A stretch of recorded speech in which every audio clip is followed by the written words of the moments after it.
الحمد لله نحمده ونستعينه ونستغفره ونعوذ بالله من شرور أنفسنا وسيئات أعمالنا من يهدي الله فهو المهتد ومن يضلل فلا هادي له وأشهد أن لا إله إلا الله وحده لا شريك له وأشهد أن محمدا عبده ورسوله أما بعد.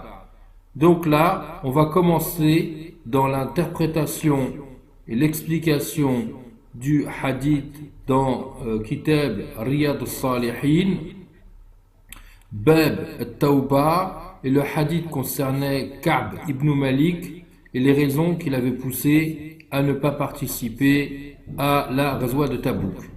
Donc la Ghazwa de Tabouk, c'était dans l'année 9 de l'Hijra.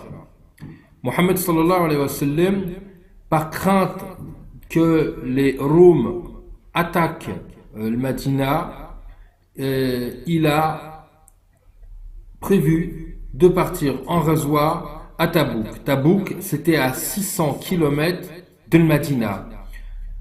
Donc, ils sont partis, ils se sont préparés et ils sont partis. Les hypocrites, les munafiqin, eux n'ont pas participé à cette Ghazwa, n'ont pas participé à cette expédition et ils ont justifié leur absence par des excuses, on va dire, bidons. Mais les vrais musulmans, ceux qui avaient vraiment la crainte d'Allah, n'ont pas hésité à partir alors qu'il faisait très très chaud et que c'était très loin. Il est resté à Tabouk pendant 20 nuits. Et pendant ces 20 nuits, il ne s'est rien passé. Les Romains, qui étaient déjà convertis au christianisme, ne sont pas venus. Donc, Mohammed sallallahu alayhi wa sallam, après ces 20 nuits, il retourne à Al-Madina. Dans cette Ghazwa, les hypocrites, eux, ne sont pas sortis. Les hypocrites, ils étaient à peu près 83, 84, 85, ça peut aller jusqu'à 89. Les hypocrites, eux, ils ne sont pas sortis. Ce sont les seuls qui ne sont pas sortis, plus les trois qu'on a cités dans le hadith. Mais les hypocrites, c'est une chose, et les trois, là, ce ne sont pas des hypocrites. C'était pas des hypocrites. Donc, tous les musulmans, tous les bons musulmans sont sortis pour la Ghazwa de Tabouk. Et Ka'b, lui, en particulier, il n'avait jamais manqué à une seule Ghazwa, sauf à celle de Badr. Celle de Badr, parce qu'en fait, c'était pas une guerre. Le prophète Mohammed sallallahu alayhi wa sallam, il était juste sorti pour aller récupérer la caravane d'Abu Sufyan en dédommagement de ce qui leur avait été pris lorsqu'ils ont fait la hijra de Mecca à Al-Madina. L'expédition de Mohammed sallallahu alayhi wa sallam concernant Badr, ils étaient à peu près entre 313 et 319 combattants. À savoir qu'en face de lui, à Badr, il y avait entre 900 et 1000 combattants. Le prophète Mohammed sallallahu alayhi wa sallam, dans sa caravane, il y avait 70 chameaux et deux cavaliers à cheval. C'est tout ce qu'il y avait. Ils partaient pas en guerre. Donc, Abu Sufyan, qui était quelqu'un déjà de très intelligent et de combatif, il a entendu dire que Mohammed sallallahu alayhi wa sallam allait essayer de récupérer cette caravane. Qu'est-ce qu'il a fait? Il a fait un détour.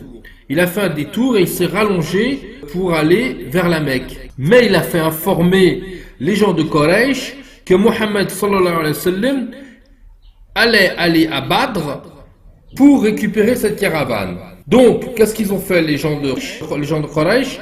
Ils sont sortis, comme on l'a dit, entre 900 et 1000, avec des cavaliers, avec des chameaux, avec vraiment tout un attirail pour la guerre, et en fanfare, et ils étaient même sûrs de pouvoir gagner, parce qu'ils se sont dit, allez, on va régler l'affaire au prophète Mohammed sallallahu alayhi wa sallam. Donc là, certains des gens de Quraysh ont dit, plus que Abu Sufyan, il est reparti, la caravane est sauvée, on peut retourner à la Mecque, et puis c'est pas la peine d'aller faire la guerre. Mais Abu Jahl, il a dit, non, on est sorti, on va jusqu'au bout, on va à Badr, et on va faire la guerre. On ne reviendra pas avant d'avoir fait trois choses. On va boire, on va festoyer, on va égorger des bêtes, et puis on reviendra après. Et sous-entendu, bien sûr, ils vont combattre et ils vont gagner. Voilà ce qu'ils pensaient. Donc là, Mohammed sallallahu alayhi wa sallam, jusqu'à là, il savait pas qu'il partait en guerre. Mais bon, après, l'évidence, elle arrive. Les gens de Quraysh viennent à Badr, il va falloir qu'ils se battent alors qu'ils sont en infériorité. Qu'est-ce qui se passe? Allah Azza wa Jal, il envoie une révélation à Mohammed sallallahu alayhi wa sallam et il lui dit, allez-y, n'ayez pas peur et je serai avec vous et n'hésitez pas à les frapper. Et Allah a fait savoir aussi au prophète Mohammed sallallahu alayhi wa sallam, je mettrai dans vos cœurs le courage et la force et dans le leur, je mettrai la terreur. Effectivement, ils ont commencé à combattre et les musulmans ont été vainqueurs. Alors, les guerres de l'époque, c'était pas comme maintenant avec des bombes et des centaines de gens qui meurent d'un coup.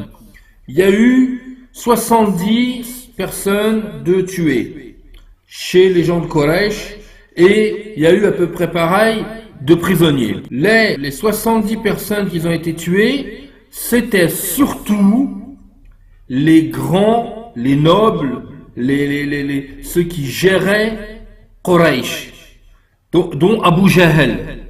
Et eux, ils ont été tués. Voilà. Alors, à un moment donné, le prophète Mohammed sallallahu alayhi wa sallam, il a dit, prenez Abu Jahl et tous les autres qui étaient morts et qui représentaient Quraysh, il les a pris, il leur a dit, mettez-la à cet endroit bien précis. Ils les ont déposés à un endroit bien précis. Mohammed s'est tenu, sallallahu alayhi wa sallam, devant eux et il leur a dit,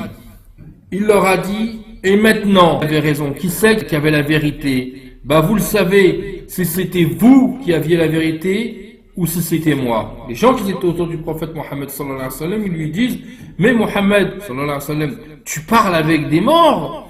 Et il leur répondit, oui, eux ne peuvent pas me répondre, mais ils m'entendent. Donc, cette journée-là, elle s'appelle Yawm al-Furqan. Yawm al-Furqan, Furqan, c'est quand tu dis farq, séparation. C'est la séparation du mensonge et de la vérité. Alors, il nous rappelle aussi, Cheikh Uthaymin, il nous rappelle aussi que Allah Azza wa Jal, lorsque les gens ils ont une victoire, c'est pas de eux quelle est la victoire. La victoire elle vient d'Allah.